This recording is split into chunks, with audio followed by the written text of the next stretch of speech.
afar qof ayaa ku dhimatay tiro kalena waa ay ku dhaawacmeen banaanbax ka dhacay maanta magaalada Muqdisho jaawi xasan sheekh wadanka mar ama xukumayo kaas oo looga soo horjeeday burburinta dhul shacab ay degan yihiin oo ay dawladda federaalku amartay in laga guuro kadibna la burburiyo muuqaaladan ka imaanaya ayaa waxa ay muujinayaan dhalinyaro iyo dad waayeel ah oo aad iyo aad u careysan kuwaas oo ku banaanbaxaya askartii iyo gaadiidkii ciidanka ee dawladda federaalku ay subaxnimadii hore saaka xaafadaasi soo gelisay halkani waa degmada Daynile muuqaaladan ayaa naga soo gaaraya jaawi xasan sheekh wadanka mar ama xukumayo هذا أفر قف بانرك أفر قف ودمشاي قف داو عشان بانركي وحوي وحاسنا وحلا دول قادن كرماهن هدول يا هلا يلدي الدجال وانس نقانا حد يا بسارد بان هاي ولي جيم بان دجال سوتش وجني وانا نس نقانا قف هدوس النجاهرين قف هدوس النجاهرين وانشيدينا هدي الدولة تشيله وحن عطسرينا ويلاش توتها وطه وميلك صدرنا نقول ودتكنا اللي هدي الدولة تشيله السلام عليكم odayaashan waxa ku oysiinaya waxa weeye waxa ay sheegayaan in dhulkani uu yahay dhul sharci ah oo uusan ahayn dhul dawladeed oo dawladda federaalku ay ku soo xadgudbayso ganacsato sidoo kale qandaraaskan soo qaatayna ay damacsan yihiin dhulkan in laga guuro kadibna ay qaataan waxa ay sheegayaan in dhulkani uu sharci yahay dadkanina ay sharciyadooda ku gateen ay sheegayaan xeer dawladeedna aysan ku jirin marka arintan waa arin xasaasi ah waxaan laga yaabaa in intan ay ka sii xoogaysato saakana soo gaaray dhimasho laba qof ilaa iyo 7 qof oo dhaawaca haddana waxaan diyaar u nahay oo meeshii ku sugannahay wax kastoo na soo gaara inaanu guryaheena iyo hantideena iyo maatadeena iyo dadweynaheena inaanu difaacno ku dhimanno maba kuwaanaba 8 jir baa meelaha aadam ma aqaani waa ku dhimanaya nimanka burxaduleedka oo magafaa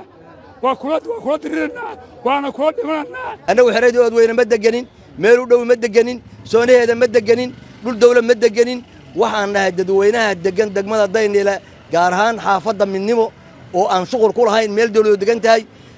ساكي وحنا صور ري نمن سكو قبيلة وشوفك جارة أو وضع الشيء وجانجسة وديج الشعب كأمة الصوماليات بالنيستي كواس أو مركزته يميل كسته كسبيجي waxaan loo baahnayn oo ummadii barakiciyay annaga hadii awal ay doonayeen dhul dawladeed inay doonayaan anagu dhul dawladeed ma deganin madaxweynuhu ha ogaado ra'iisul wasaaruhu ha ogaado golaha xildhibaanadu ha ogaadaan wixii sharci ku dhaqmaya ha ogaadaan wixii sharci darro ku socdaana sidii saakadoo kaleeto ha noogu soo laabteen waxa saakana soo gaaray dhimasho laba qof ilaa iyo 7 qof oo dhaawaca haddana waxaan diyaar u nahay oo meeshii ku sugannahay wax kastoo na soo gaara inaanu guryaheena iyo hantideena iyo maatadeena iyo dadweynaha hagaag waxaad arkaysaan cabashadooda ay gudbisanayaan dadkan sidaad wada ogtihiin maalmihii la soo dhaafay iyo bilihii la soo dhaafayba ilaa kol horeba waxaan arkaynay in dawladda federaalku ay amraysay in xiriyo badan oo dawladdu ay leedahay laga baxo kuwaas oo dad ganacsato sida la sheegay lagu wareejiray laga gadayo dawladduna qarashaadkaas iyo lacagaha marka halka ay ka sameeyso ay maaragtay iyadu ku manaafacaadsanayso danaheeda ay ku fushanayso sida iyadoo tahay maanta dadweynahan isku soo baxay oo xaafadoodii sida odagaan uu sheegay ninkan odaga uu sheegay xaafad la yiraahdo midnimo oo ku taala degmada Daynile in ciidankii dawladdu ay damceen in halkaas ay imaadaan guriyihii ay dumis ku qoreen la burburiyo cagaftooda ay wateen gawaaridooda iyo ciidankooda ay wateen kadibna lagu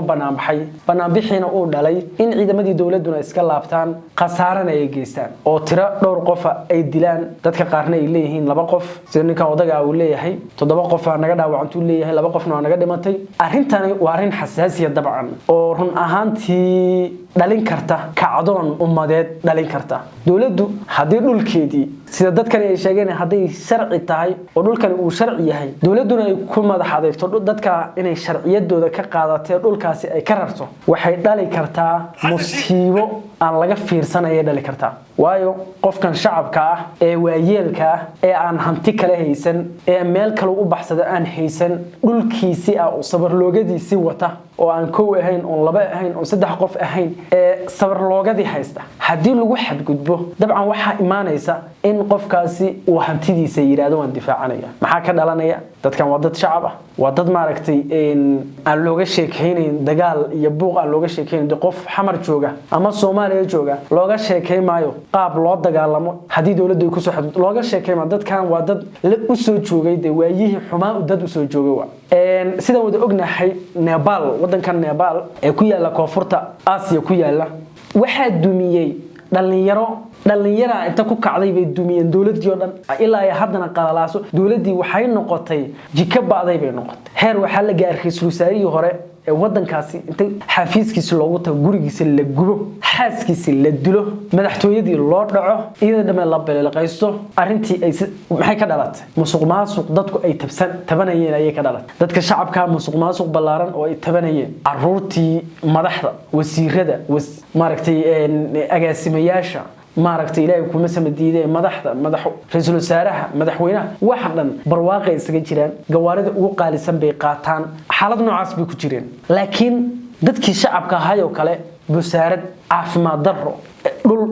burbursan wadooyin burbursan xaalad noocaas ay ku jireen marka kacdoon baa meeshii ka bilowday kacdoonkaas waxa uu dhalay in dawladii meesha ay ka baxdo marka kaliya ma aha Nepal Faransiiska sidaas oo kale ayaa ka dhacday iyadana oo waxa la arkay darhaad shalmaha darhaad banaanbax aad iyo aad u weyn baa ka dhacay kaasoo dad shacab ay dhigayeen ra'iisul wasaarihi heer wuxuu gaaray uu iscasilaadiisa waxba looma arag banaanbixi wuu socday arintaasna waxay ka dhalatay go'aamo ay dawladdu qaadatay marka go'aamo qaldan hadii dawladdu iyo xukuumaddu ay qaadato cawaaqib xun ayaa ka dhalan kara oo qaldan oo aan bulshadu u fiicnayn ayaa ka dhalan kara dawladdu xaq bay u leedahay dhulka dawladeed waxay rabtay ka sameyn kartaa laakiin dhul qof shacab ah oo kale uu leeyahay dawladdu aysan shaqo ku lahayn in ay dawladdu faragashato waxa la ganacsataa arintan wadata ganacsato ku tala gashay in dhulalkaas ay boobaan oo budget ku soo qaatay ayaa dhulkan wadata la leeyahay howlahooda shaqadan wadata oo macaash fiican inay ka helaan halkaas raba dhulku haduu dhul dawladeed yahay garbay dawladdu u leedahay laakiin dhul shacab haduu leeyahay dawladdu way ku qaldan tahay waxa uu haboon nidaamka hadda ana qaadaya ee maaragtay tartiib u soo koraya in aysan dadka shacabka isku kicin oo aysan sababin dadka shacabka ah inay mar kale haleeyaan dawladnimada aad baad u mahadsantiin saaxiibayaal waxaan rajaynayaa inaad arrintaasi ka bogateen oo fahanteen dad nagu cusub tahay muuqaalka like sidoo kale nagu soo biir haddii nagu soo biirin aad baad u mahadsantihiin wassalaamu calaykum waraxmatullaahi wabarakaatuh anagu xeradii ood weyna ma deganin meel u dhow ma deganin soonaheeda ma deganin dhul dawlad ma deganin waxaan nahay dadweynaha degan degmada Daynila gaar ahaan xaafadda Midnimo oo aan shuqul ku lahayn meel dawlad degan tahay saakay waxaan soo weeraray niman isku qabiila oo jufo gaar ah oo wada dhashay oo gaangisa oo dhiiga shacabka ummadda Soomaaliyeed banaystay kuwaas oo markasta iyo meel kasta ka sameeyay wax aan loo baahnayn oo ummadii barakiciyay annagu hadii awal